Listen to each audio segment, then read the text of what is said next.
Yes, good evening to the Middle East, to Dubai. Hello. Hello, Hello. hello, Good evening. hello, hello, hello, hello, hello. Yes, greetings from the US. So I'm exactly on a 12-hour reverse schedule from all of you. Oh, it's 9 a.m. for me, 9 p.m. for all of you all. And firstly, thank you for taking time out uh, for this uh, webinar or talk that I am planning to do. So it's a follow-up essentially on a program that we've announced in March, which is probably the first overnight program I'm personally doing in the Middle East as a very short experimental retreat. This is the Mhm. background to that. And just to give you all a heads up on the thought behind this 2-day program. So I've been doing retreats in the US very consistently over the last couple of years. Uh, And this particular theme of the retreat was something that I have done in US about 6 months back in a residential format over 5 or 6 days. Dubai, of course, is a very much more busier space. People are tight on time. So this retreat is a byproduct of my meeting with Sonia, founder of Illuminations. And the thought, why don't we try and see if we can introduce a smaller product as an experiment to see how the Middle East takes to a retreat. So that's backdrop to this particular talk. Now coming straight away to the subject at hand. So the theme of the talk, as is very strategically announced, design your destiny. It's got so many different factors in this title, which would mostly catch vote for many people. So let's split this up one step at a time. Yeah, destiny, a word probably that, whether we like it or not, is a pretty inseparable part of our universe. No matter our culture, no matter our upbringing, no matter where we come from, at different stages of our life, we encounter this word. And it's a submission in different ways to perhaps something that's bigger in our life, uh, that fashions our reality, and yet we can't seem to do much about it. So I'm sure all of you in your growing up years and even right till yesterday, in some ways have connected to complementary modes of healing, into understanding life through an energy perspective, into acknowledging that life is much bigger than what we make out of it. I think there won't be a person here who would not support that hypothesis, that there's something bigger at play. And we also see that there are so many things that we want in our life. And sometimes when we focus, we use all those tools that the new age life has taught us. We get a few things. I'm talking of manifestation, I'm talking of creative visualization, I'm talking of making it happen. And I'm sure each one of us has had what I would call as minor episodes of this becoming correct. That I thought of this, I focused on it, and I got it in this way. But I don't think there's anybody on this group, or for that matter, anybody in this world, who will claim 100% that they got every damn thing they wanted. Now, that throws up a very interesting question.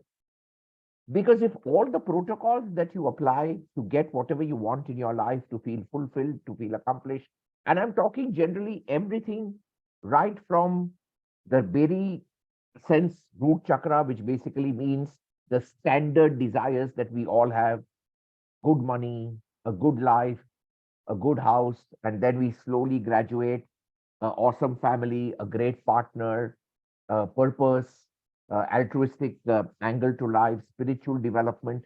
We would all like to get it all. That's how we are. I often laughingly say that we should continuously wear t-shirts that say, all I want is everything. Because we are like that. We want everything. But yet we note that few of these everythings we get easily. And there are quite a few things we don't get. And then, of course, we blame it on fate, destiny. This is not meant for me. Maybe I'm not meant to go here. This meant word comes in, which seems to be a very uh, weird combination of an almost what I would call as resigned acceptance of life. So you vacillate between two states. You vacillate between being able to get a few things, and then whatever you can't get, you vacillate into uh, there is no choice. Like, this is something I just have to do. And then maybe your journeys begin with alternative healings, with therapies. You try to find your blocks. You try to energize chakras. You do vision boards. Well, list is endless, and I think all of you are familiar with this. Which brought up this entire thought process in my head, because I think a lot of you are familiar with my work. And I think what has characterized my entire approach, not just in my life, but also in the curriculums that I teach, has been to constantly try and explore vagaries that do not seem to make logical sense. That's my USP. Rationalized spirituality, if that's what you call it. And I began to understand a bit of this whole psyche about, what is fixed? Why can't we change it? What can we manifest? And then I did discover, and it's a discovery. It's not something that's been patented by me, or it's not something that I can put my head out and say, this is the next big thing in this world. But I did figure out a few things. Also, for me as a therapist, as a trainer, and above all, like all of you, as a student of life, whenever I get a new thought or a new approach to life, I first test it on myself, just how I am. Because I don't like to take things out to people. I'm in a space where a lot of students of mine hear and take every word I speak fairly seriously, which means I'm well aware of the responsibility that I carry to the fraternity that interacts with me. So my standard protocol is, whenever I get a new thought, I first apply it. I try to see what it does to my life. And based on that, and based on the results I get, I try and work on a way of life, a hypothesis. And what I'm sharing with you all now is a byproduct of one such exercise. I've done many. Yeah. And each one of these mini exercises somehow makes its way into either my curriculum or my therapies or whatever I do for people. So this entire approach of designing your destiny comes from one such approach that I have actually um, conceptualized, or it came to me. You can call it what you want. And I've applied it, and I'm in a good space in life. There's no complaint. So what is this based on? Now, I'm going to go slightly technical because it would give me a base to explain a few things. So when we look at our species, what can we conclude? Yeah, we are all human. All of us who are listening to this at a very fundamental level are human. And what makes us human? Very much like a computer system. That's actually one of my favorite analogies. So when we look at a functional computer, what makes this computer functional are three parts. There's a hardware, which is the obvious part of the computer, the optical display, the hard drive, the RAM, the ROM, etc. And then, of course, hardware by itself is useless. If you just go, say, to Jumbo Electronics, or you go to DG Sharaf, and you buy a brand new HP, or you buy a Mac, you switch it on, it really won't do much. You'll just get a light and a welcome kind of message. What's missing? For this computer program to work, you need software programs mounted on it. Because in the absence of the software program, the computer is not going to function. And this is exactly where your Google Suite will come in, Microsoft Office will come in, Adobe will come in, Corel Draw will come in, PowerPoint, Excel, Word, whatever documentation, whatever you wish to accomplish with it, you need to put software programs. This is also typically what we call as formatting of the computer system. And finally, every computer will have a battery life, 2 hours, 3 hours, 4 hours, 5 hours. At the end of it, unless you plug it into an electric power supply, it will pack up. Back to the human system, very similar. Our body is the hardware, by itself useless, which is why dead men tell no tales. So to make this computer system functional, what do we need? We need software programs. And that software programs comes from our human mind, the way we think, feel, conceptualize, rationalize, our willpower, our focus, our belief systems, all that is in our software. And when both these get together, then we have an integral formatted computer system. The last missing element, the power supply, which is what I call as prana, as chi, as your soul, whatever term you want to call it. And then you become this very integral, functional computer system that we call as human. Now, go to the very basics here. So if you realize out of all these three components, the most elementary of it all is the power supply. Because if there is no power supply, after 2, 3, 4, 5, 6 hours, your computer will shut off. You have no choice. You know, you can, it's technically the most irreplaceable part of the system, the power supply. Because in your hardware, if you get a, say, a corrupted hard disk or a motherboard, you can change it. In your software program, if there is a virus, you can run an antivirus, you can, uninstall the software and put a new software. But the power supply is a no option story. If your country goes through a power blackout and your computer is not charged, nothing you do will charge it. You can have a battery system, but that still goes back to a power supply, which is your primal energy field, your prana. And my complete hypothesis starts from here. Do we all have the same kind of prana? Do we all have the same soul, the same power supply? And the answer is no. Because when you travel even Earth, there are different countries in the world that operate on different power systems. So some countries operate on 220 volts. There are a few things that operate on 110 volts. The electricity is the same, but the voltage and the wattage is different. And on similar lines, every human on Earth has a pretty unique power supply, which might all come from one server from the top, one generator. That's different. But the individual wattage that you are downloading to drive your entire journey of life is very different from every human. And this is where my complete, the design your destiny approach comes from. Because if you track your alignment to your power supply, then the way you think and feel will be in sync with the power supply, which means your capacitors, etc., will work absolutely fine.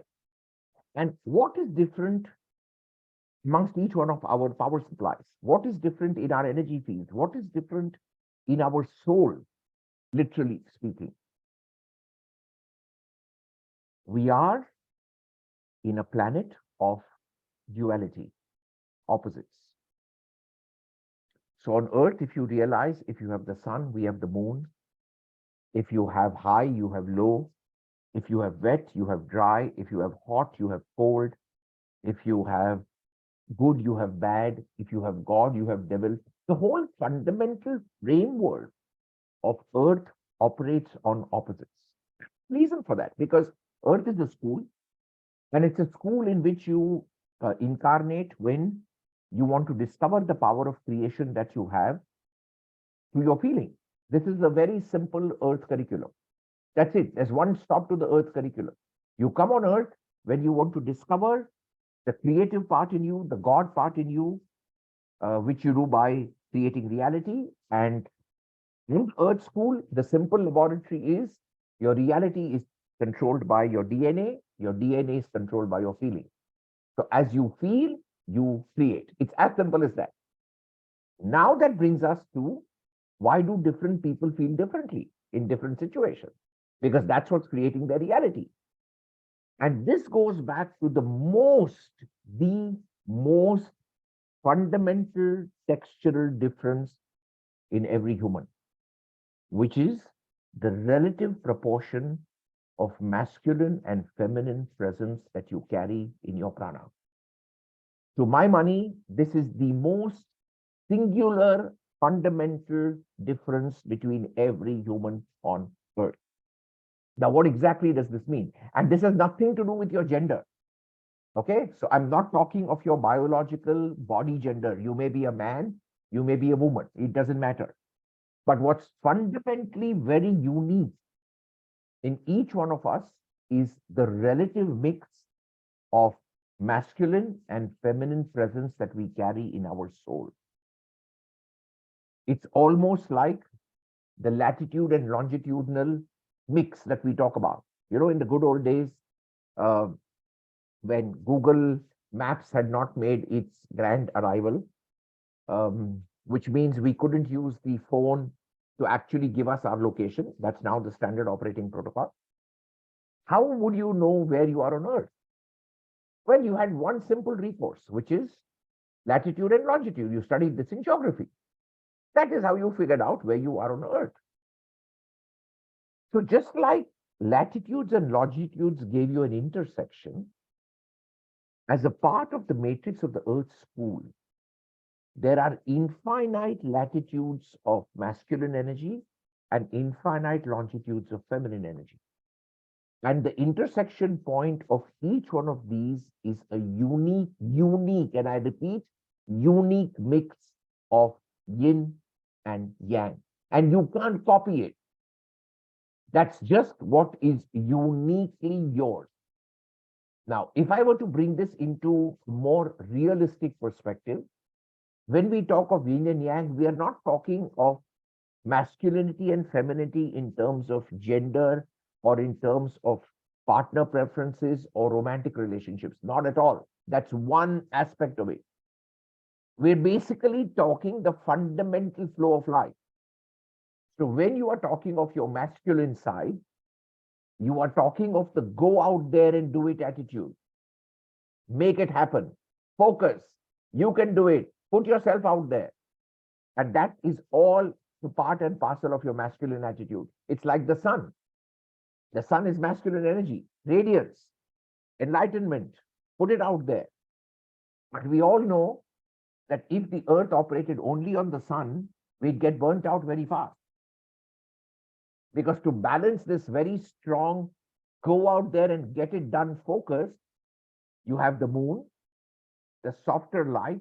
It's light still, comes up only in the night, nurturing, accepting, loving, encompassing a completely different attitude.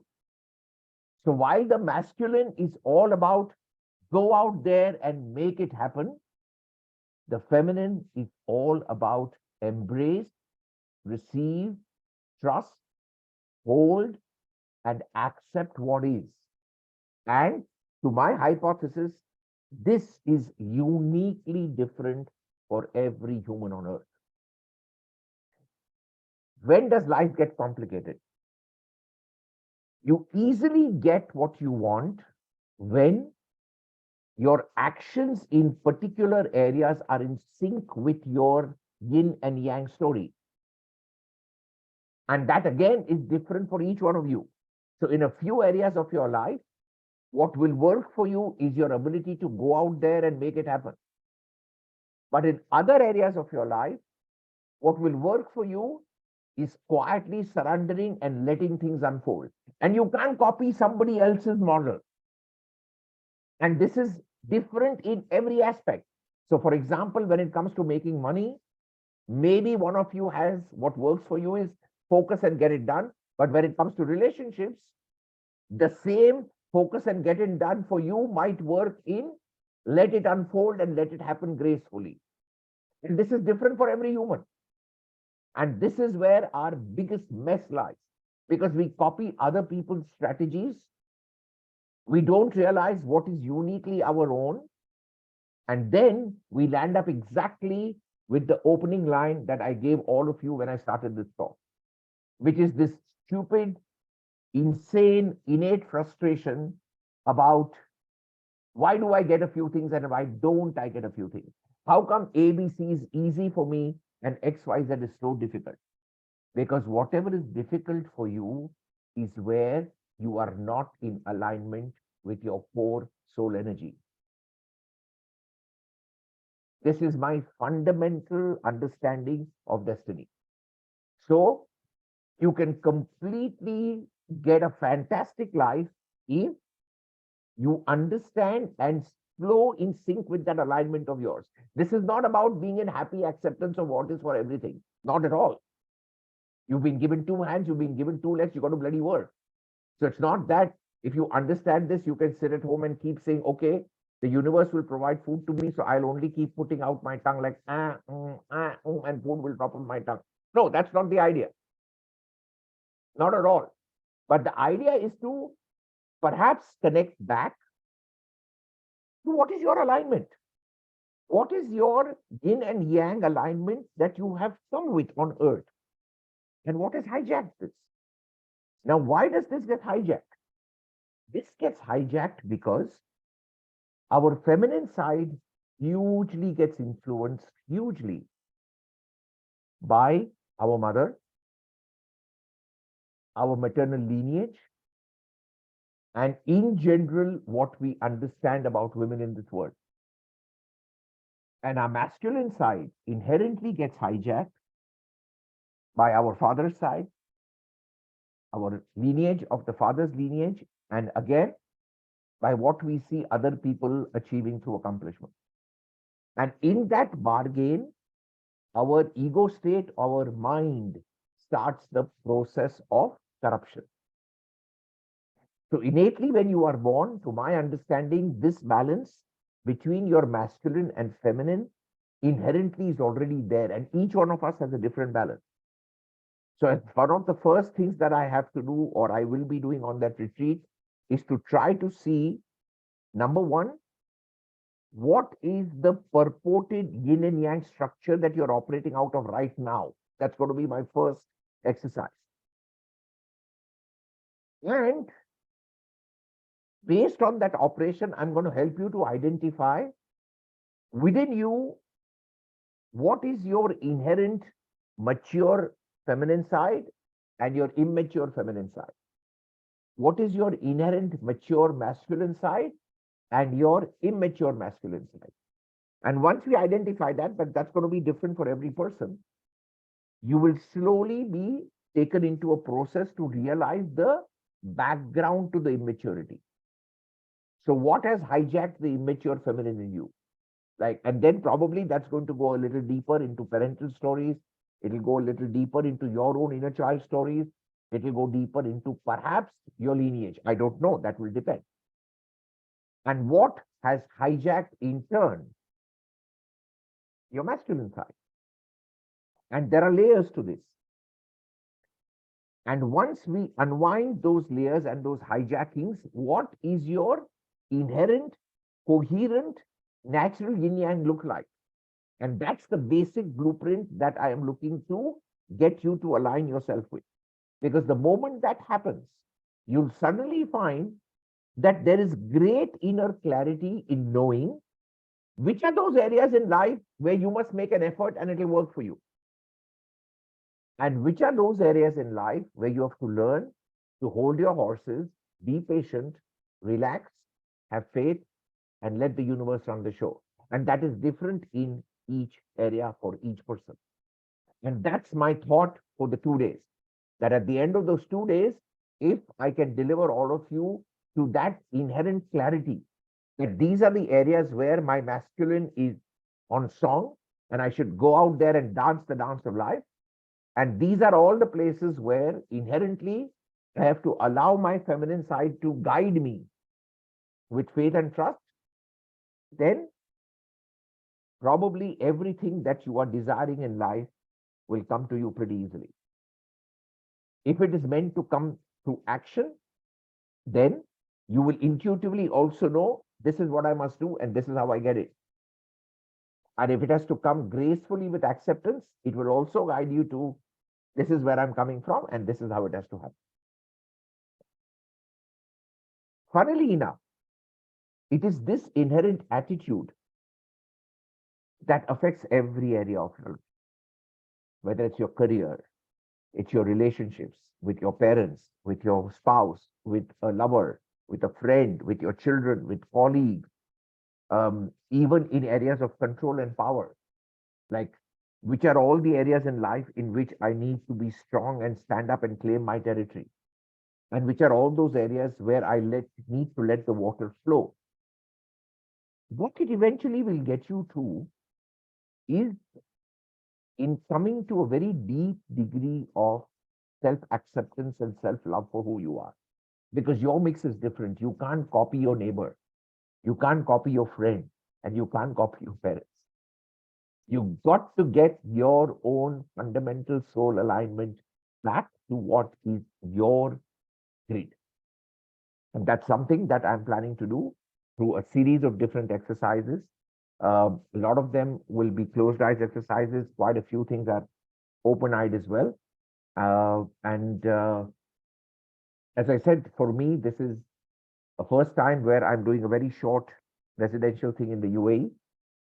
It's an experiment to see how we can offer something for a busy population on a shorter timeline, and if that works well, because the story in a retreat format as compared to, let's say, a regular therapy session that you do or a class that you attend, is that the energetic dynamics in the retreat are multiplied way more often than in any other setup.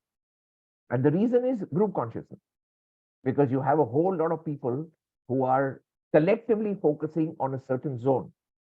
And the power of collective consciousness is like synergistically higher than anything that we can individually think and plan. So in a nutshell, that's the fundamental premise behind what we're planning to do. And it's a program, I think, on 2 days, 8th and 9th. We're doing it off Oman. We start from Dubai, and then by 9th night, we'll be back. I think overnight, we are on a beach, which Illuminations will look after all the organization. So for those of you who, for whom this talk has piqued something in your inner space, you're very welcome. It's fun. My retreats are normally fun, and they're educative fun, because one of the things that got me into this work was that I did realize that for us on earth, pain has become our biggest teacher. We don't learn unless we are in pain, and which really was a very disturbing aspect for me as a human to watch. That are we such a demented species that we have to keep hurting ourselves just to learn a few things easily? And is it not possible to really evolve in your life, grow in your life? Fun. Like, does it have to be a painful orientation to growth? And that has, remained as one of my USPs in what I teach or in when I conduct programs or sessions. So it's basically the education beyond knowledge, and life is basically easy to track with a lot of fun. So if any of you have any doubts or any questions or any gray areas that you'd like me to address, then the floor is open for you. Otherwise, from my side, whatever I needed to communicate, I have done in my own little way. So anybody has any doubts or questions, you can raise your hand and unmute yourself and fire away. I'll be happy to answer.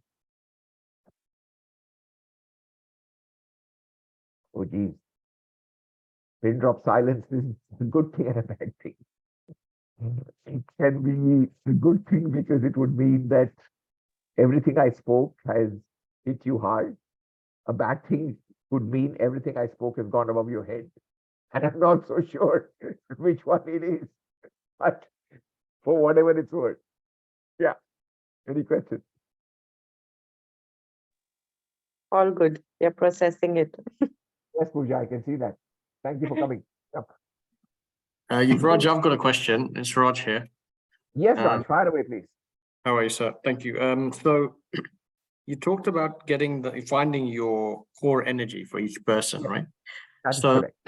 How once you've done that, do you enable that that your life path or your destiny remains your life path and your destiny? In other words, what are the enablers to ensuring that that stays on course after the retreat or after the session? So the enablers, Raj, is awareness, because when I conclude the 2-day program, there will be a very clear understanding for you that in all the areas of your life that are important for you, Mm. you know, every human's life has a pie chart.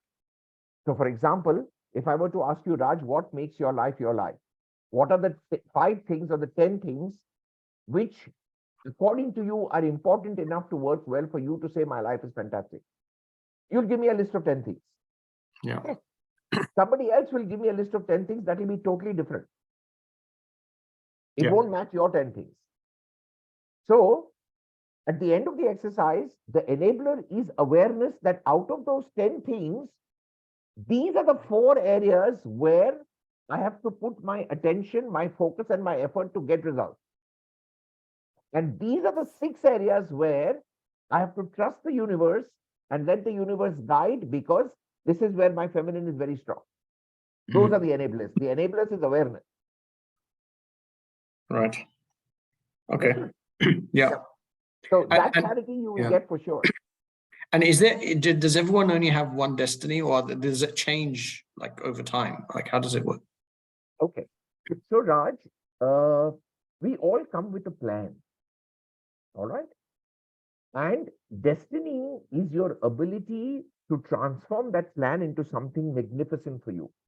It's a combination of 2 things. Number one, there are some things that unfold because you need to make a midstream correction. This is typically what we call as karma. And there are some things that unfold because they are meant to teach you things. So if you track it correctly, where you realize that these are the things in my life that I have to correct, and these are the things in my life that I have to learn something new, then you transform your destiny or blueprint into something that's magnificent and worthy of you being the unconscious God that you are. But when you don't crack that formula, and the not cracking happens because of this imbalance inside, you know, it's like you're supposed to be looking north for a particular area, but you're looking south. Then it becomes fate. Right. And that for me is the difference between destiny and fate. So destiny gives you the opportunity to rise above the mundane. Fate makes you a victim of life. And it all boils down to how you deal with life. Right. Yeah. All right. Thank you. Very good. Oh, you're welcome, please. I had a message on do you conduct regular hypnotherapy sessions in Dubai? D, yes, I don't conduct regular sessions, but I do therapies. Illuminations has my timetable, and they also manage my portfolio in Dubai. So yes, you can get in touch with the Illuminations team if you reach out to me. No worries. Yeah, any other questions, doubts, gray areas? It's nice to see a few familiar names. A lot of you are names that have come in my life, either as students or my clients or sessions. So pleasure. Yes, Manju, how does one keep the energies balanced after that? Yes. So for that, I'm going to give you all a set of exercises to do, which is the way to keep it in balance. Okay, that's a part and parcel of what I'm going to teach and facilitate. Okay. So it'll be different for different So once people. you align it, then you have to regulate your prana, your breath, in a certain way to keep the alignment. That's what I will teach you. Okay. Thank you. Yes, you're welcome. Any other questions? I'm just wondering, will you be running any others? Because those dates, This is, I'm already yeah, I attending know. another one of your courses. So No, I know. This is basically, as I said, it's a first timer. I want to see how well does it settle, because it's a short program, and then depending on what kind of flow and response we get, well, life is full of possibilities. Primordial soup of infinite possibilities. So we'll see how it goes.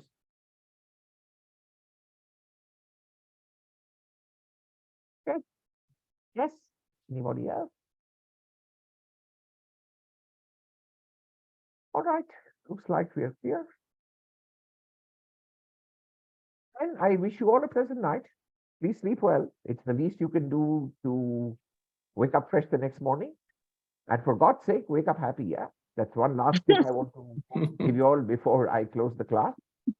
That one of the most important aspects of a good life is consciously making an effort to wake up happy. Because when you go to sleep in the night, it's a tip that nobody will share with you. But to my money, it's incredibly vital. Remember, when we go to sleep in the night, we are drifting out of the body. We are often visiting incompletions of our own past. And naturally, when you visit incompletions of your past, you import the energy of completion into the present when you wake up. And the moment you import the energy of incompletion into your present, your day will go incomplete. So if nothing else, make sure that when you wake up, open your eyes, please anchor yourself to a happy energy in your mind. And then just check how your day goes. It's a very small tip to get the life alignment on. Take care of yourselves. Thank you for your time. I understand nighttime in Dubai. It's the end of a long day for you all. So thank you for your trust and faith. I will see you all. Whoever is there on the trip, I will see you on the trip. And either ways, if our paths are meant to cross, they will. Good luck. All the best. Thank you. Thank you. Thank you.